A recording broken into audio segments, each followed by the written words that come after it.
আসসালামু আলাইকুম। আজ করছি ফার্সে মাছের দো পেঁয়াজি। পেঁয়াজ বাটা নিয়েছি, হলুদের গুঁড়ো নিলাম, স্বাদ মতো নিলাম ঝালের গুঁড়ো, জিরার গুঁড়ো, ধনিয়ার গুঁড়ো আর স্বাদ মতো লবণ। সব কিছু একসাথে খুব ভালো করে মিশিয়ে নিচ্ছি। এখানে ফার্সে মাছ খুব ভালো করে পরিষ্কার করে ধুয়ে নিয়েছি, একদম সাদা পানি বের হওয়ার আগ পর্যন্ত। গাগুলোকে একটু চিড়ে নিয়েছি।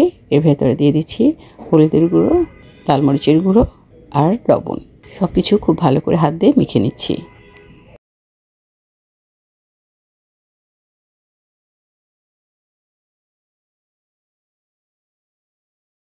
প্যানে তেল গরম করে এর ভেতরে মাছগুলোকে দিয়ে ভালো করে ভেজে নিচ্ছি। ভেজে রাখা মাছগুলো তুলে রাখছি। প্যানে আরও কিছুটা তেল দিয়ে দিচ্ছি আর এর ভেতরে পেঁয়াজ কুচি দিয়ে দিলাম। যেহেতু দো পেঁয়াজু, তাই পেঁয়াজ কুচি এবং বাটা দুটোই ব্যবহার করছি। পেঁয়াজটা মোটামুটি ভাজা হয়ে আসলে এর ভেতরে আগে থেকে মিশিয়ে রাখা মশলাটা দিয়ে দিচ্ছি। সামান্য পানি দিয়ে মশলাটা খুব ভালো করে কষিয়ে নিচ্ছি।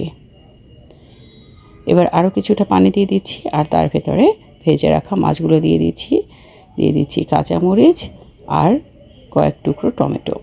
ঢেকে খুব ভালো করে রান্না করে নিচ্ছি। চারপাশ থেকে কিছুটা সরিষার তেল দিয়ে আরও কিছু সময় ঢেকে রাখছি।